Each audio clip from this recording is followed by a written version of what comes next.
은퇴 후 1년 60대 1인 가구의 현실적인 생활비. 안녕하세요. 오늘은 은퇴 후 1년이 지난 60대 1인 가구가 얼마나 돈을 쓰며 생활하는지, 그리고 어떻게 하면 좀 더 안정된 노후 생활을 준비할 수 있는지 이야기해 보려고 합니다. 많은 분들이 은퇴 후 생활비에 대해 걱정하시죠. 연금으로만 생활이 가능할까? 돈이 모자라면 어떻게 해야 할까? 이런 고민들 다들 한 번쯤 해보셨을 거예요. 그래서 실제로 은퇴하신 분들의 사례를 바탕으로 구체적인 생활비와 전략을 공유해 보겠습니다. 1. 사례 1. 은퇴 후 월 생활비 150만 원으로 사는 김 씨의 이야기. 김 씨는 60대 초반에 은퇴했습니다. 은퇴하기 전에 직장에서 꾸준히 연금을 넣어뒀고 개인적으로도 조금씩 저축을 했죠. 은퇴 후 1인 가구가 되면서 김 씨는 월 150만 원으로 생활하고 있습니다. 어떻게 가능할까요? 첫째, 주거비를 최소화했습니다. 은퇴 전에 작은 아파트를 하나 장만해 놓은 덕에 지금은 월세 부담이 없습니다. 주택담보대출은 은퇴 전에 거의 다 갚았고 이 덕분에 월 고정 비용이 크게 줄었죠. 대부분의 경우 주거비가 생활비에서 가장 큰 비중을 차지하니까요. 둘째, 식비를 줄이기 위한 노력을 합니다. 김 씨는 외식을 거의 하지 않고 직접 장을 보고 요리합니다. 한 달 식비는 30만 원 정도로 책정해 두고 그 내에서 장을 보려고 신경을 쓰죠. 이렇게 식비를 절약하니 꽤 도움이 되더라고요. 셋째, 여가 활동은 저렴하게 즐깁니다. 김 씨는 은퇴 후 시간이 많아져서 문화생활을 하고 싶었지만 돈을 많이 쓰지 않으려고 동네 도서관을 자주 갑니다. 그리고 무료로 운영되는 프로그램에 참여하거나 공원을 산책하며 시간을 보내요. 이렇게 살다 보니 김 씨는 한 달에 150만 원으로도 충분히 살 수 있다며 자신감을 가지게 되었습니다. 물론 여유가 넘치는 생활은 아니지만 소박하고 실속 있게 지내는 걸로 만족한다고 하네요. 2. 사례 2월 200만 원 생활비, 손자에게 용돈도 주는 박 씨의 사례. 박 씨는 김 씨와 다르게 은퇴 후에 조금 더 여유롭게 살고 싶어 했습니다. 손자들에게도 용돈을 주고 싶고 친구들과 가끔 외식도 즐기고 싶었죠. 박 씨는 월 200만 원의 생활비로 지내고 있습니다. 첫째, 박 씨는 은퇴 전에 주택을 팔고 작은 전세집으로 이사했습니다. 덕분에 주택을 처분한 자금으로 여유 자금을 확보하고 전세로 살고 있어서 매달 나가는 돈은 없어요. 대신 관리비와 각종 공과금으로 매달 30만 원 정도가 지출됩니다. 둘째, 식비와 외식비는 약간 늘렸습니다. 박 씨는 손주들과 자주 만나다 보니 외식도 가끔 하는 편입니다. 한 달에 두세 번 정도 가족과 외식을 하고 이때 지출하는 돈은 20만 원 내외죠. 나머지는 김 씨처럼 집에서 주로 식사를 합니다. 외식비와 식재료비를 포함해 한 달 식비는 약 50만 원 정도 듭니다. 셋째, 여행과 취미생활을 즐기는 박 씨는 문화생활에 돈을 아끼지 않습니다. 박 씨는 여행을 좋아해 한 해에 두세 번은 짧은 국내 여행을 다녀오는데 이를 위해 매달 20만 원 정도씩 따로 저축해 둡니다. 그리고 친구들과 가끔 만나 영화나 공연을 보며 한 달 여가비로는 약 30만 원을 쓰죠. 결국 박 씨는 한 달에 200만 원 정도를 생활비로 지출하고 있습니다. 그는 은퇴 후에도 사회적 관계와 가족과의 시간을 중요하게 여기고 이를 위해 조금 더 소비하는 편입니다. 그럼에도 불구하고 그는 주거비를 줄인 덕에 여유로운 생활이 가능하다고 말하죠. 3. 사례 3월 100만 원 이하로 살아가는 최 씨의 절약 생활. 최 씨는 은퇴 후 큰 비용을 쓰지 않고 절약 생활을 택한 케이스입니다. 은퇴 후 연금 외에는 특별한 수입이 없는 최 씨는 한 달에 100만 원 이하로 살아가고 있습니다. 첫째, 최 씨는 공공임대주택에서 거주하고 있습니다. 덕분에 월세가 매우 저렴하고 관리비와 공과금까지 포함해도 매달 주거비로 나가는 돈은 20만 원이 채 되지 않아요. 둘째, 최 씨는 거의 모든 생활에서 절약을 실천합니다. 그는 생활비의 절반 이상을 식비에 쓰는데 한 달에 50만 원 이하로 장을 보려고 노력합니다. 마트 할인 쿠폰을 적극 활용하고 큰 가게보다는 동네 시장을 주로 이용하죠. 그리고 외식은 거의 하지 않으며 혼자서도 건강한 식사를 하려고 신경 씁니다. 셋째, 최 씨는 여가 활동을 무료로 해결합니다. 그는 무료로 운영되는 복지관 프로그램에 참여하거나 가까운 공원을 산책하는 것으로 대부분의 여가 시간을 보내죠. 따로 돈을 들여 취미 생활을 하진 않지만 공원에서 운동하고 도서관에서 책을 읽으며 만족스러운 생활을 하고 있습니다. 최 씨는 돈이 많이 없어도 충분히 만족스럽게 살 수 있다며 긍정적으로 생활을 이어가고 있습니다. 그는 주거비와 식비를 철저히 관리하면서도 여유를 잃지 않으려 노력하죠. 결론: 은퇴 후 생활비 계획에 따라 달라진다. 이 세 가지 사례를 통해 알 수 있듯이 은퇴 후 생활비는 각자의 상황과 생활 방식에 따라 크게 달라집니다. 김 씨처럼 절약하는 삶을 선택할 수도 있고 박 씨처럼 가족과의 시간을 위해 조금 더 소비하는 삶도 가능합니다. 최 씨처럼 최소한의 비용으로 만족스러운 노후를 보내는 경우도 있죠. 그럼 은퇴 후 얼마가 필요할까요? 이 질문의 답은 각자의 가치관과 생활 습관에 따라 다르겠지만 중요한 것은 미리 계획을 세우는 것입니다. 주거비, 식비, 여가비 등 각 항목에 대해 현실적으로 생각하고 이를 바탕으로 본인에게 맞는 예산을 짜야 합니다. 또한 예기치 못한 상황에 대비해 비상 자금을 마련해 두는 것도 중요하죠. 그리고 잊지 말아야 할 건 돈이 많고 적음보다는 어떻게 쓰고 어떻게 생활하는지가 더 중요하다는 것입니다. 은퇴 후 생활의 진짜 중요한 포인트. 자, 지금까지 세 가지 사례를 보면서 다양한 생활비 패턴을 봤습니다. 하지만 여기서 중요한 포인트가 하나 더 있어요. 바로 돈을 어떻게 쓰느냐가 은퇴 후 생활의 질을 결정짓는다는 점이죠. 은퇴 후에 얼마가 필요할지는 결국 각자 얼마나 만족스러운 삶을 원하느냐에 따라 달라집니다. 1. 내가 원하는 삶을 그려보는 것부터 시작. 첫 번째로 해야 할 일은 내가 원하는 은퇴 후의 삶을 그려보는 겁니다. 은퇴 후 매일 집에서 편안히 쉬며 책을 읽고 산책하는 소박한 삶을 꿈꾸는지 아니면 손자들과 놀아주고 여행도 다니며 가족들과 함께하는 시간을 중시하는지에 따라 생활비가 달라지거든요. 은퇴 전에 너무 걱정부터 할 필요는 없어요. 가장 중요한 건 나 자신이 뭘 원하는지, 어떤 삶을 꿈꾸는지를 먼저 정리하는 거예요. 2. 은퇴 후 돈을 대하는 태도도 바꿔야 한다. 은퇴 전에는 얼마나 벌어야 하지? 가 가장 큰 고민이었다면 은퇴 후에는 얼마나 아끼고 어떻게 써야 하지? 가 중요해집니다.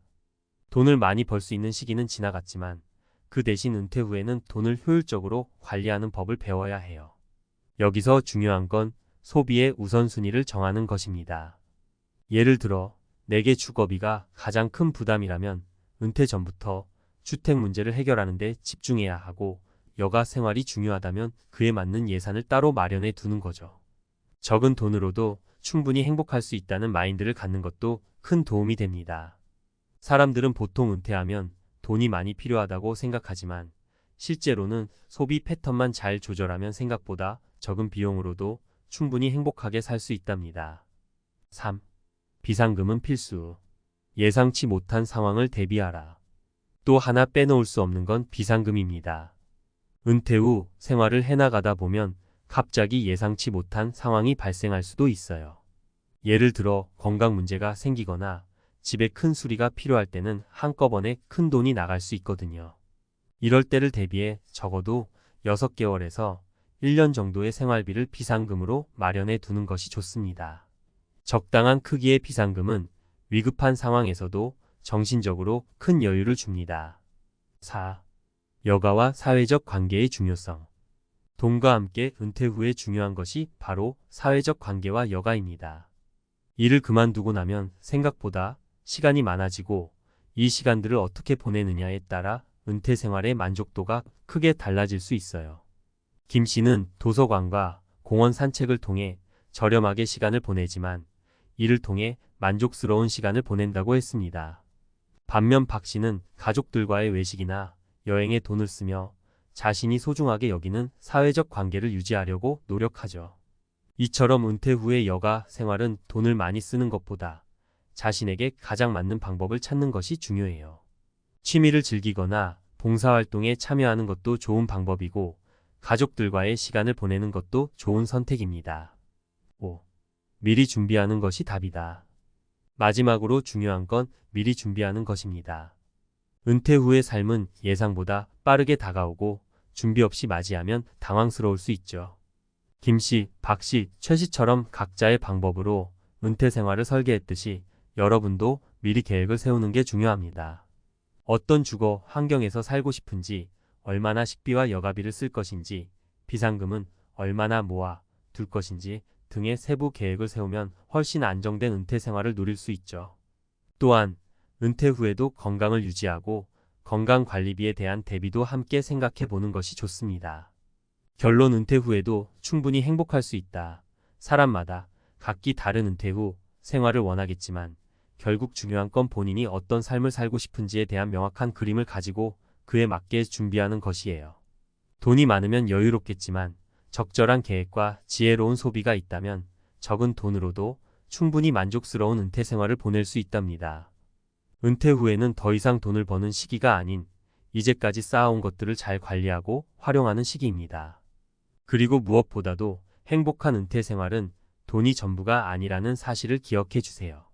사회적 관계, 건강, 여가, 생활 등이 조화를 이룰 때 비로소 진정한 의미의 풍요로운 노후를 누릴 수 있을 거예요. 65세, 30년간 교사로 살았지만 은퇴 후 마트에서 계산대를 찍고 있다. 선생님, 이제 편하게 사셔야죠. 퇴직하는 날 후배 교사들이 내게 건넨 인사다. 나도 그렇게 될 줄 알았다. 교직에 30년을 몸담았고 은퇴 후에는 연금이 나올 테니 크게 걱정하지 않았다. 하지만 현실은 달랐다. 물가는 하루가 다르게 치솟고 연금만으로는 생활이 빠듯했다. 결국 마트 캐셔로 일하며 하루 종일 서서 바코드를 찍는 내 모습이 남아 있었다. 이런 이야기를 하면 많은 사람들이 놀란다. 교사면 연금도 나오는데 왜? 하지만 은퇴 후의 삶은 단순하지 않다.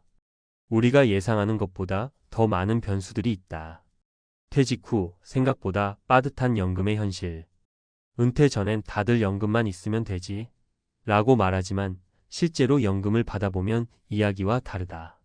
생활비뿐만 아니라 병원비, 경조사비, 갑작스러운 지출까지 감당하려면 연금만으로는 부족한 경우가 많다. 결국 은퇴 후에도 일을 해야 하는 사람들이 늘어나고 있다. 오늘은 은퇴 후 경제적으로 힘들어지는 이유와 이를 대비하는 방법을 이야기해 보려고 한다. 특히 내가 마주한 현실뿐만 아니라 다른 사람들의 사례도 함께 살펴보자. 사례 1, 연금이면 충분할 줄 알았다. 62세 전직 은행원, 예상 밖의 지출. 박씨 62는 30년 넘게 은행에서 일했다. 퇴직 후 월 180만 원의 연금을 받는다. 처음에는 만족스러웠다. 큰 돈은 못 벌어도 기본적인 생활은 가능할 것 같았다. 하지만 예상치 못한 지출이 연이어 발생했다. 남편이 갑자기 쓰러지면서 병원비로 3천만 원이 들었다. 자녀가 결혼하면서 지원금 5천만 원을 줬다. 물가 상승으로 식비, 공과금이 예상보다 훨씬 많이 들었다. 이렇게 몇 년이 지나자 박 씨는 저축한 돈이 바닥나기 시작했다. 결국 그는 편의점에서 아르바이트를 시작했다. 서글펐다. 수십 년 동안 안정된 직장에서 일했는데 퇴직 후 이렇게까지 해야 하나 싶었다. 하지만 한 달에 8만 100만 원이라도 벌어야만 생활이 가능했다. 교훈, 은퇴 후의 지출은 우리가 예상하는 것보다 많다. 특히 의료비나 가족 지원금 같은 변수는 미리 대비하지 않으면 큰 부담이 될 수 있다. 사례, 이 집 한 채 있으면 된다. 65세 전업주부의 착각. 김씨 65는 평생 전업주부로 살았다. 남편이 회사에서 퇴직하며 퇴직금을 받아 집을 샀고 이제 연금도 나오니 우리는 괜찮다고 생각했다. 하지만 남편이 돌아가시면서 상황이 급변했다. 남편 연금의 절반만 받을 수 있었다. 주택 유지비, 관리비, 보수비가 매년 증가했다. 혼자 살면서 외로움을 견디기 힘들었다. 결국 김 씨는 생활비를 마련하기 위해 마트에서 캐셔로 일하기 시작했다. 몸은 힘들지만 최소한 식비와 공과금 정도는 벌 수 있어 다행이라고 말한다. 하지만 은퇴 전 집만 있으면 된다는 착각이 얼마나 위험한지 뼈저리게 깨달았다. 교훈, 집이 있다고 해서 경제적으로 안전한 것은 아니다. 연금과 현금 흐름을 미리 확보하는 것이 중요하다. 사례 3, 70세까지 일할 수 있을 줄 알았는데 58세 자영업자의 위기. 이씨 58은 20년 넘게 자영업을 했다. 매출이 안정적이었고 나는 은퇴하지 않아도 된다고 생각했다. 하지만 코로나 이후 가게 운영이 힘들어졌고 결국 폐업했다. 나이 때문에 재취업이 어려웠다. 모아둔 돈은 가게 유지비로 거의 다 사용했다. 남은 건 국민연금뿐이었고 수령까지 5년이 남아 있었다. 이 씨는 결국 대형마트에서 물류센터 직원으로 일하기 시작했다. 육체적으로 힘든 일이었지만 생활비를 벌기 위해 선택할 수밖에 없었다. 그는 말한다. 내가 은퇴를 미리 준비했더라면 이렇게까지 힘들지는 않았을 텐데. 교훈 자영업자는 특히 은퇴 대비가 필수다. 사업이 언제든 어려워질 수 있기 때문에 별도의 연금이나 투자, 자산을 반드시 마련해야 한다. 그럼 어떻게 해야 할까? 은퇴 준비 3가지 핵심 포인트. 1. 연금만 믿지 말고 추가 소득원을 만들어라. 연금은 생활비의 일부일 뿐이다. 개인연금, 임대소득, 온라인 강의, 취미 기반 부업 등 추가적인 소득원을 만들어야 한다. 2. 지출을 최대한 줄이고 단순한 삶을 준비하라. 고정비주거비, 자동차, 외식비를 줄이면 은퇴 후 부담이 확 줄어든다. 은퇴 전에 미리 소박한 생활 패턴을 익히는 것이 중요하다. 3. 건강은 최고의 자산이다. 아무리 돈이 많아도 건강이 나쁘면 소용없다. 건강을 유지하면 의료비 부담이 줄고 일할 수 있는 기간도 늘어난다. 마치며 은퇴 후에도 계속되는 삶, 준비가 필요하다. 은퇴는 끝이 아니다. 우리가 60세에 은퇴한다고 해도 앞으로 2030년을 더 살아야 한다. 이 시간을 어떻게 보내느냐는 지금의 준비에 달려 있다. 나는 괜찮겠지. 연금이면 충분하겠지. 집이 있으면 걱정 없겠지. 이런 착각이 결국 은퇴 후 우리를 힘들게 만든다. 65세의 마트에서 일하는 현실이 내 이야기가 아니라면 지금부터라도 대비해야 한다. 지금 준비하지 않으면 10년 후 내 모습은 어떨까? 한번 진지하게 생각해 보자. 당신의 은퇴 남의 이야기가 아닙니다. 지금부터라도 준비하자. 마트에서 일하는 65세, 은퇴 후에도 계속되는 노동 그 이유는 앞서 살펴본 사례들에서 알 수 있듯이 많은 사람들이 은퇴 후에도 경제적 어려움을 겪고 있다. 이제 우리는 한 걸음 더 나아가 왜 이런 문제가 발생하는지 그리고 이를 해결하기 위해 어떤 대비가 필요한지 과학적 근거와 논리적 분석을 통해 살펴보려 한다. 1. 평균 수명의 증가와 연금 시스템의 한계. 과거와 달리 현대인의 평균 수명은 꾸준히 증가하고 있다. 2024년 기준 한국인의 기대 수명은 남성 80세, 여성 86세에 달한다. 하지만 은퇴 연령은 여전히 60세 전후로 유지되고 있다. 문제는 우리가 예상하는 것보다 은퇴 후 기간이 훨씬 길다는 점이다. 1960년대만 해도 평균 수명은 6065세 정도였기 때문에 은퇴 후 연금으로 510년 정도만 버티면 됐다. 하지만 지금은 60세에 은퇴하면 최소 2030년은 더 살아야 한다. 결국 연금만으로는 감당하기 어려운 현실이 되고 있다. 해결책. 연금을 보완할 수 있는 추가적인 소득원을 반드시 확보해야 한다. 가능한 한 늦게까지 건강을 유지하며 이를 지속할 방법을 고민해야 한다. 2. 노화와 경제활동. 나이가 들수록 노동 강도가 중요한 이유. 나이가 들면 자연스럽게 근력이 감소하고 신체적 한계가 생긴다. 특히 근감소증 SARCOPENIA 현상이 심각한 문제로 떠오르고 있다. 근감소증이란 30대부터 근육량이 줄어들기 시작해 60대 이후에는 급격히 감소한다. 근육이 감소하면 신체 활동이 줄어들고 쉽게 피로를 느끼며 근골격계 질환관 저염, 허리 디스크 등에 취약해진다. 특히 장시간 서서 일하는 마트 캐셔나 편의점 아르바이트 같은 일은 65세 이후에는 더욱 힘들어진다. 즉, 은퇴 후에도 일을 해야 한다면 무조건 육체적으로 부담이 적은 직업을 선택해야 한다. 예를 들어 온라인 강의, 블로그 운영, 전자책 출판, 투자 등의 비육체적 활동을 통한 수익 창출이 필요하다. 몸을 쓰는 직업이라면 사전에 체력을 길러 근육을 유지하는 것이 중요하다.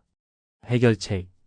50대부터 근육 감소를 막기 위한 근력 운동 스쿼트, 런지, 필라테스 등을 습관화해야 한다.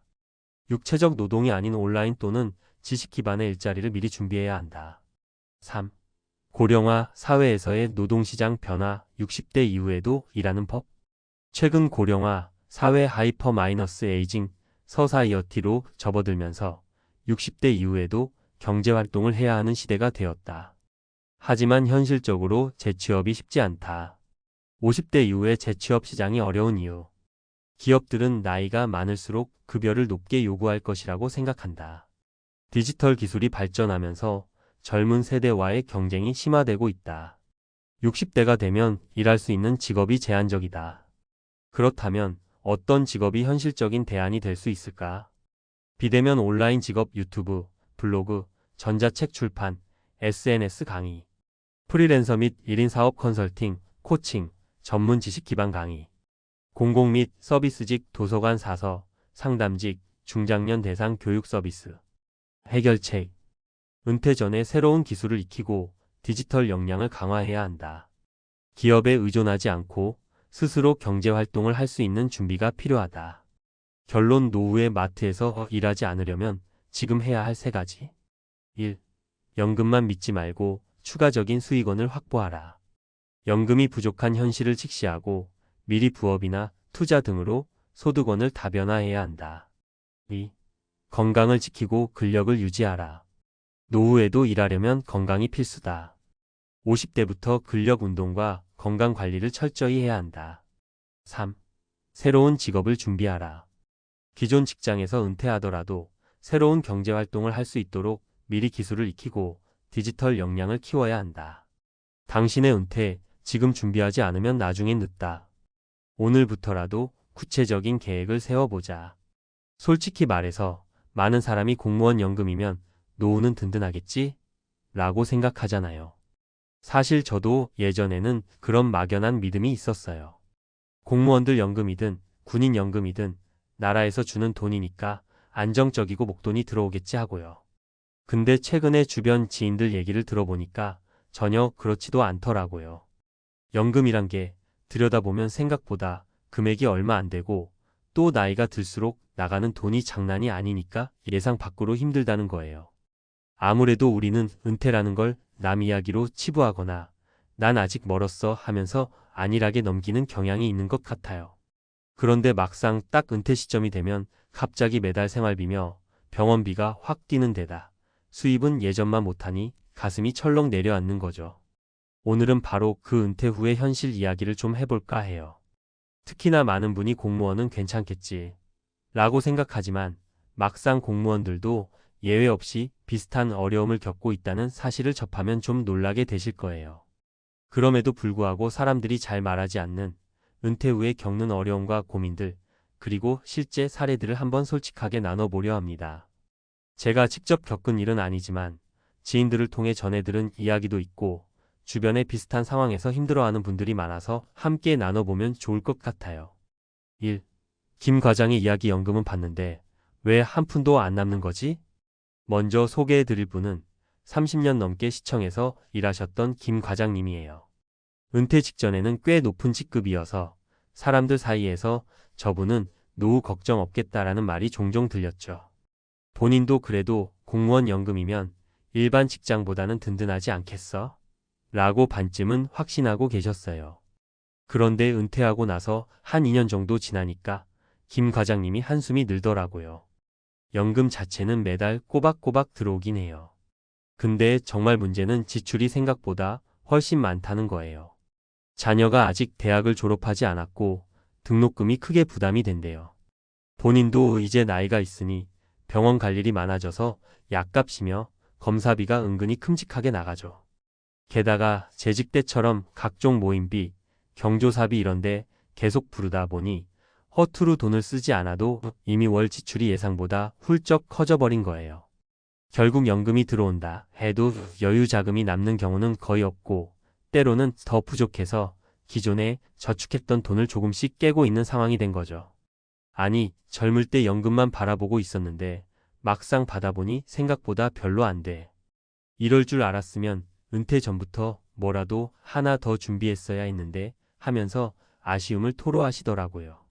김 과장님 경우를 보고 느낀 게 우리가 공무원 연금이라고 하면 왠지 모르게 다른 직장인의 국민연금보다 훨씬 더 많이 또 안정적으로 받을 것 같다는 환상이 있었어요.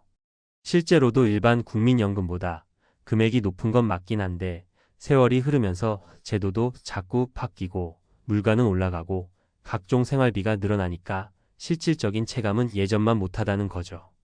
그래서 우리가 공무원도 퇴직 후에는 대단치 않구나 하는 걸 새삼 깨닫게 되는 거예요. 이 선생님 이야기 퇴직했는데 왜 이렇게 외롭고 힘들지? 두 번째 사례는 학교 선생님으로 35년간 아이들을 가르치다가 은퇴한 이 선생님입니다. 선생님들 중에도 확실히 퇴직 후 우울감을 겪거나 뭘 해야 할지 몰라 방황하는 경우가 많다고 해요. 왜냐하면 직장 다닐 때는 늘 학교에서 존경받는 선생님이었는데 은퇴하고 나면 갑자기 그 역할이나 정체성이 사라져 버리잖아요. 이 선생님도 초기에는 그래도 내가 퇴직하면 매달 교직원 연금도 들어오니까 작은 카페라도 해볼까? 이런 생각으로 꿈이 많으셨어요. 근데 문제는 막상 은퇴해보니 체력도 예전 같지 않고 사회 흐름도 급변해서 옛날 감각으로 카페나 작은 가게를 열기가 쉽지 않더라는 겁니다. 게다가 창업이 웬만큼 돈이 들어가는 일이잖아요. 연금 받아서 창업하면 본전은 찾겠지라고 쉽게 생각했는데 막상 자리를 구하고 인테리어하고 장비 사는데 들어가는 비용이 만만치 않아 주저하게 되신 거죠. 그렇게 몇 달, 몇 년을 망설이다 보니 어느새 연금은 들어오는데 왜 이렇게 사람이 우울하지? 라는 생각이 들기 시작하더래요. 주변 친구들도 다 자기 일 바쁘고 후배 선생님들하고도 교류가 점점 끊기고 하루 종일 집에만 틀어박혀서 TV나 스마트폰만 들여다보다가 내가 이렇게 집안에서 허송세월을 보내려고 교단에 서 있던 건 아니었는데 하는 자책감에 빠진 적이 많다고 해요. 결국 이 선생님은 늦게라도 무언가 배워보자 하고 평생교육원에서 소규모 문화 강좌를 열어 가르치는 일을 시작했어요. 근데 그 과정이 쉽지는 않았죠. 워낙 나이 드신 분들이 비슷하게 몰려드니까 경쟁도 치열하고 또 강의료 자체가 크지 않다 보니 이거 혹시 그냥 노동만 하고 그만큼의 가치를 못 얻는 건 아닐까 하는 고민도 많았다고 합니다. 그래도 다행히 그걸 계기로 우울감은 좀 덜했다고 해요. 일단 움직이니까 살아있는 기분이 들긴 하더라고. 그냥 집에만 있으면 사람 망가지겠구나 싶었어라고 말씀하시는데 은퇴 후에 돈뿐 아니라 역할과 소속감이 얼마나 중요한지를 절실하게 깨닫게 됐다고 하시더라고요. 3. 박씨 이야기 공직 생활 끝내니 인간관계도 끝나는 건가? 세 번째로 제가 전해드릴 이야기는 20년 넘게 구청에서 일했던 박씨 이야기예요. 이분은 솔직히 퇴직 전에는 주변에 사람이 참 많았어요. 부서 사람들뿐만 아니라 민원으로 왔다 가는 지역 주민들하고도 친분이 쌓였고 지역 상인의 모임에서도 얼굴을 자주 봤죠. 그러니까 늘 사람들과 만나고 밥도 먹고 술자리도 꽤 자주 있었던 편이었어요. 그런데 막상 퇴직하자마자 연락이 뚝 끊기더랍니다. 회사와 관련된 사람들은 새로 부임한 누군가와 일을 해야 하니 바쁘고 민원인들도 이제 더 이상 박 씨에게 도움을 청할 일이 없으니까 자연스레 연락이 줄었죠. 아니, 내가 퇴직한다고 딱히 알린 것도 아닌데 어떻게 이렇게 한순간에 인간관계가 없어질 수 있지? 라는 생각에 처음에는 서운함과 배신감까지 들더라고요. 그러다 보니 점점 박 씨 스스로 움츠러들었대요. 괜히 만나자고 하면 이제 구청에 안 계신 분한테 부탁할 게 뭐가 있어? 라고 생각할까 봐 하면서 말이죠. 이런 식으로 혼자 끙끙 앓다 보니 은퇴 후의 소외감이 굉장히 크게 다가왔다는 겁니다. 결국 몇 달 동안 방 안에만 틀어박혀 지내면서 극심한 우울감까지 겪으셨다고 해요. 결국 주변에서 사정을 알고 적극적으로 손을 내민 덕에 박 씨는 서서히 모임에도 다시 나오고 봉사활동도 시작하게 됐죠. 그제야 내가 세상에 완전히 필요 없는 존재가 아니었구나. 단지 공직자라는 타이틀이 없어졌을 뿐이지 사람들과는 여전히 친해질 수 있구나라고 깨닫게 되었다고 합니다. 이 일을 계기로 박 씨는 은퇴 후의 삶에서 인간관계를 잘 정리하고 또 새로 만들어 가는 게 정말 중요하다라며 아직 재직 중인 후배들에게도 미리 조언을 아끼지 않는다고 하네요. 은퇴 이후 우리에게 필요한 것들. 이렇게 사례 3가지를 살펴보니까 어느 누구도 공무원이니까 노후 대책은 완벽해. 라는 말을 못하겠다는 생각이 들어요. 연금 액수, 사회적 위치, 그리고 인간관계까지 다 바뀌는 게 은퇴 후 삶이잖아요. 그래서 더더욱 우리는 은퇴 전에 여러 가지를 미리 살펴보고 준비해야 해요. 재정적 계획 연금이란 게 사실상 생활비 정도에는 보탬이 될 수 있어도 무조건 여유로운 삶을 보장하진 않아요. 물가, 건강, 자녀 교육비 등 변수가 많으니 따로 저축이나 투자, 혹은 작게라도 부수 입원을 만들어두는 게 중요해요. 역할 찾기 두 번째 사례의 이 선생님처럼 막상 직장을 벗어나면 갑자기 내가 누군가라는 정체성을 잃을 수가 있어요. 그래서 은퇴 전후로 내가 진짜 하고 싶은 건 뭘까? 어떤 일을 배우고 어떤 방식으로 사회에 기여할까? 이런 고민을 미리 해보면 좋겠죠. 자격증 취득이나 취미를 살린 부업, 봉사활동 등 다양한 길이 있으니 몸이 허락하는 한 도전해 보는 것도 방법이에요. 인간관계 유지 박씨 사례에서 보듯이 퇴직 후에는 기존 인맥이 단절되기 쉽습니다. 나중에야 내가 좀 더 먼저 연락했더라면 하고 후회할 순 있어요. 그러니 재직 중일 때부터 사적인 교류도 만들어 놓고 은퇴 후에도 친구나 후배들과 꾸준히 만날 수 있는 장을 마련해 두면 좋아요. 또 새로운 동호회나 봉사단체에 가입하는 것도 사람들과 교류하기 좋은 방법입니다.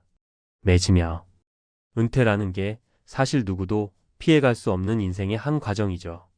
그런데도 우리 대부분은 막연히 언젠가는 다가오겠지 하면서 구체적인 준비를 차일피일 미루다가 당장 퇴직이 코앞으로 다가왔을 때야 허둥지둥하는 경우가 많습니다. 공무원이든 사기업 다니는 직장인이든 자영업자든 누구든지 은퇴 이후에는 수입이 줄고 지출이 늘며 인간관계나 사회적 위치가 바뀔 수밖에 없어요. 그렇다고 해서 너무 겁먹을 필요는 없다고 봐요. 미리 인지하고 거기에 맞춰 조금씩 대비해 나가면 충분히 행복한 은퇴 생활을 만들어갈 수 있으니까요. 제도적인 문제나 연금 제도가 완벽하지 않은 건 어쩔 수 없지만 우리가 적극적으로 나서서 스스로 준비한다면 언젠가는 오고야 말 현실을 좀 더 나은 모습으로 맞이할 수 있으리라 믿습니다. 결국 중요한 건 미리 인식하고 조금씩 준비해 나가는 것 같아요. 적금이나 연금보험 같은 재정적 대비는 물론이고 내가 하고 싶은 활동이나 공부, 또 인간관계를 단단하게 만들어 놓는 게 핵심이죠. 또 혹시 당장 은퇴가 가까워 보이지 않는 분이라도 지금부터 가볍게라도 대비해 둔다면 훗날의 걱정을 조금이나마 덜 수 있을 겁니다. 정말로 공무원도 피할 수 없다는 말이 그냥 수사적인 표현이 아니라는 걸 우리가 빨리 깨닫고 준비했으면 좋겠어요. 제가 드린 이야기가 조금이라도 현실적인 도움이 되길 바라고 적어도 은퇴가 먼 나라 이야기만은 아니구나 하는 자각으로 이어졌으면 합니다. 정말이지 그 누구도 은퇴 후 문제에서 완벽히 자유로울 수는 없거든요. 부디 우리 모두가 조금 더 따뜻하고 당당한 은퇴 후 삶을 살 수 있길 진심으로 바랍니다. 퇴직만 하면 행복할 줄 알았죠. 그런데 현실은 달랐습니다. 많은 사람이 퇴직을 인생의 새로운 시작이라고 생각합니다. 마치 마라톤을 완주하고 난 뒤 자유롭게 쉬면서 원하는 삶을 살아가는 것처럼요. 하지만 현실은 그렇게 낭만적이지 않습니다. 퇴직을 앞두고 있거나 이미 퇴직한 많은 분들이 공통적으로 하는 말이 있습니다. 이렇게까지 힘들 줄 몰랐다. 돈보다 외로움이 더 무서운 줄 몰랐다. 퇴직 후가 아니라 퇴직 전부터 준비했어야 했다. 오늘은 실제 퇴직한 세 분의 이야기를 통해 우리가 놓치고 있는 은퇴 후의 진짜 현실을 들여다보겠습니다. 그리고 그들이 겪은 시행착오를 통해 보다 나은 은퇴 후 삶을 준비하는 방법을 함께 고민해 볼까 합니다. 사례 1 경제적으로 준비했지만 내 마음은 준비되지 않았다. 김성호 62세 전 대기업 부장. 은퇴만 하면 골프도 치고 여행도 다니면서 편하게 지낼 줄 알았어요. 그런데 막상 회사를 나오니 갈 곳도 만날 사람도 없더라고요. 김성호 씨는 35년 동안 한 대기업에서 근무했습니다. 퇴직 전 그는 퇴직금을 활용해 임대 수익을 얻을 수 있도록 건물도 샀고 연금도 준비했습니다. 경제적으로는 부족함이 없었습니다. 그러나 문제는 심리적인 준비가 안 되어 있었다는 것입니다. 퇴직 후 처음 3개월 동안은 그동안 못 해봤던 여유를 즐겼습니다. 하지만 시간이 흐를수록 점점 우울해졌습니다. 아침에 일어나도 할 일이 없었습니다. 직장에 다닐 때 친했던 사람들도 점점 연락이 뜸해졌습니다. 하루 종일 TV를 보거나 가끔 혼자 카페에 가는 것이 전부였습니다. 그는 깨달았습니다. 돈이 있어도 내 삶이 공허하면 아무 의미가 없구나. 다행히 그는 우울감에서 벗어나기 위해 새로운 도전을 시작했습니다. 사회공헌 활동을 하며 사람들과 어울리고 헬스장을 등록해 몸을 움직이기 시작했습니다. 그리고 1년이 지나서야 비로소 퇴직 후에 진짜 삶을 찾았다고 합니다. 배울 점. 경제적인 준비도 중요하지만 은퇴 후 어떻게 살 것인가를 미리 계획해야 한다. 일할 기회가 있다면 가볍게 파트타임으로라도 일하거나 새로운 인간관계를 구축하는 노력이 필요하다. 사례 이 돈보다 더 무서운 건 외로움이었다. 박정숙 58세 전 은행원. 남편과 둘이서 퇴직 후 해외여행도 다니고 한적한 전원 생활을 즐길 줄 알았어요. 그런데 그게 이렇게 힘든 일일 줄은 몰랐죠. 박정숙 씨는 남편과 함께 은퇴 후 한적한 전원 생활을 꿈꿨습니다. 도심에서 벗어나 조용한 시골 마을로 이사했고 텃밭도 가꾸면서 여유로운 삶을 시작했습니다. 하지만 기대와는 달리 현실은 달랐습니다.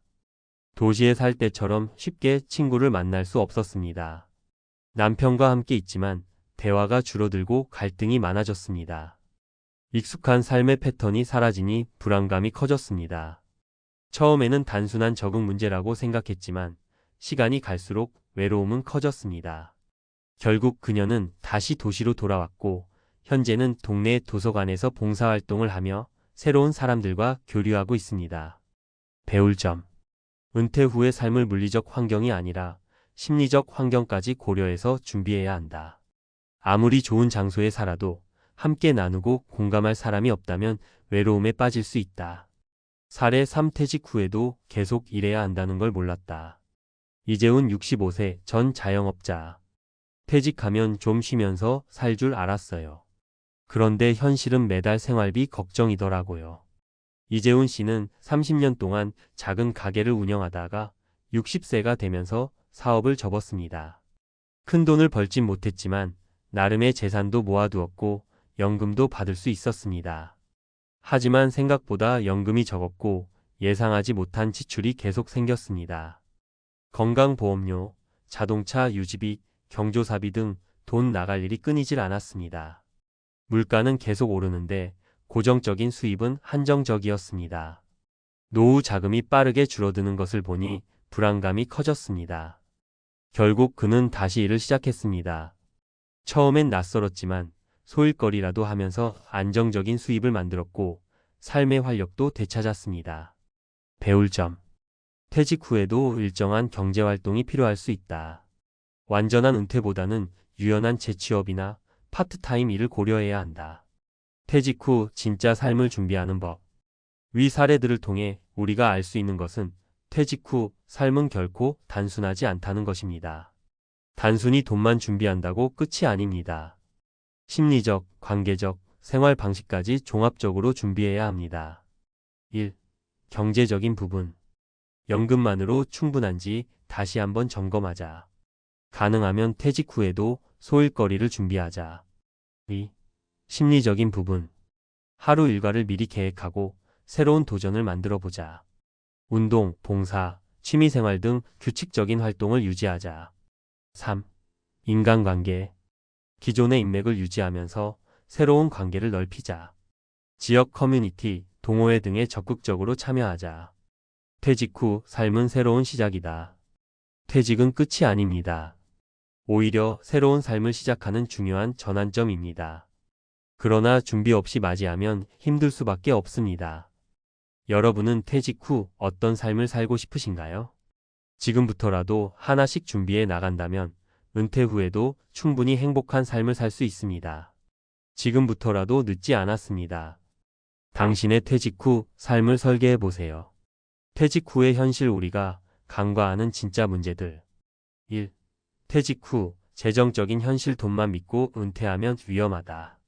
대부분의 사람들은 퇴직 후 연금과 퇴직금으로 생활이 가능할 것이라고 생각하지만 현실은 예상보다 더 빠르게 변하고 있습니다.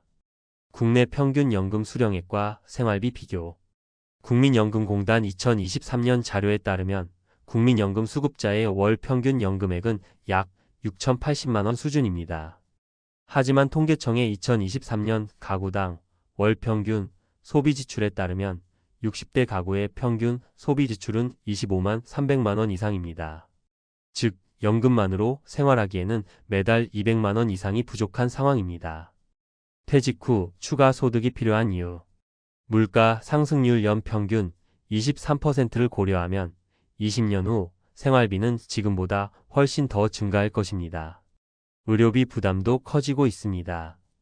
건강보험 보장률이 60% 수준이기 때문에 개인 부담 의료비가 상당합니다.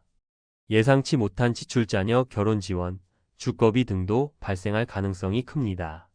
결론, 단순한 퇴직금과 연금만으로는 안정적인 노후를 유지하기 어렵습니다.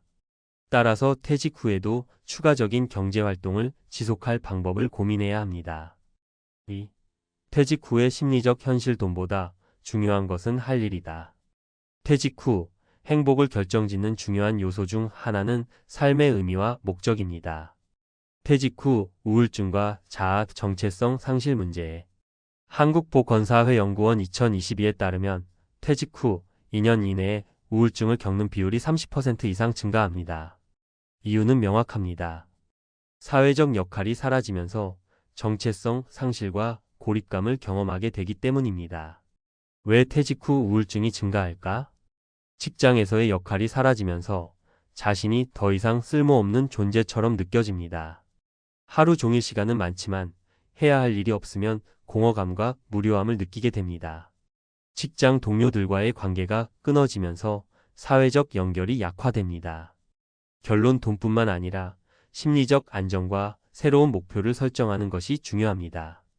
예를 들어 파트타임 일자리, 봉사활동, 취미생활 등 하루 일과를 미리 만들어 놓는 것이 필요합니다. 3. 인간관계의 변화. 고립은 가장 큰 적이다. 퇴직 후에 또 다른 중요한 문제는 인간관계의 단절입니다. 사회적 관계가 줄어드는 이유. 직장에 다닐 때는 동료와의 관계가 자연스럽게 유지됩니다. 하지만 퇴직 후에는 이 관계가 급격히 줄어듭니다. 은퇴 후 친구나 가족과의 관계를 유지하려 해도 서로의 생활 방식이 달라지면서 소원해지기 쉽습니다. 자녀들은 독립하고 배우자와 보내는 시간이 많아지면서 배우자와의 갈등이 늘어날 수 있습니다. 고립이 건강에 미치는 영향. 서울대 보건대학원 연구 2021에 따르면 사회적 고립이 심할수록 치매 위험이 40% 증가합니다. 미국 질병통제예방센터 CDC 연구에서는 사회적 고립이 심장병과 우울증의 주요 원인이 된다고 발표했습니다. 즉, 인간관계를 유지하는 것은 단순한 즐거움이 아니라 건강과 직결된 문제입니다. 결론, 퇴직 후에는 의식적으로 인간관계를 유지하고 확장해야 합니다. 정기적으로 친구를 만나거나 새로운 커뮤니티 운동 모임, 독서 모임 등에 참여하는 것이 중요합니다. 봉사활동, 취미 동호회 등을 통해 사회적 관계를 형성하는 것도 좋은 방법입니다. 퇴직 후 행복한 삶을 위한 3가지 핵심 전략. 1. 퇴직 후에도 경제활동을 고려하라. 연금만으로 생활이 어려운 현실을 인식하고 추가적인 소득을 창출할 방법을 미리 준비하라. 또 완전한 은퇴보다 시간제 일자리, 소규모 창업, 온라인 강의 등 유연한 방식의 경제활동을 고려하라. 이 심리적 공백을 대비하라. 퇴직 후 하루 일과를 미리 정리하고 목표를 설정하라.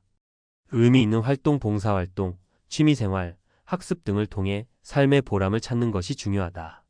3. 인간관계를 적극적으로 유지하라. 사회적 고립을 피하기 위해 정기적으로 사람을 만나는 습관을 만들라. 동호회, 지역 모임, 온라인 커뮤니티 등을 활용해 새로운 관계를 확장하라. 퇴직 후 삶, 지금부터 준비하라. 퇴직은 단순한 일의 종료가 아니라 삶의 새로운 시작입니다. 그러나 준비 없이 맞이하면 경제적, 심리적, 사회적으로 큰 어려움을 겪을 수 있습니다. 가장 중요한 것은 지금부터라도 퇴직 후의 삶을 구체적으로 설계하는 것입니다. 돈만이 아니라 어떻게 살 것인지에 대한 고민이 필요합니다. 은퇴 후에도 경제적 활동을 지속할 수 있도록 미리 대비해야 합니다.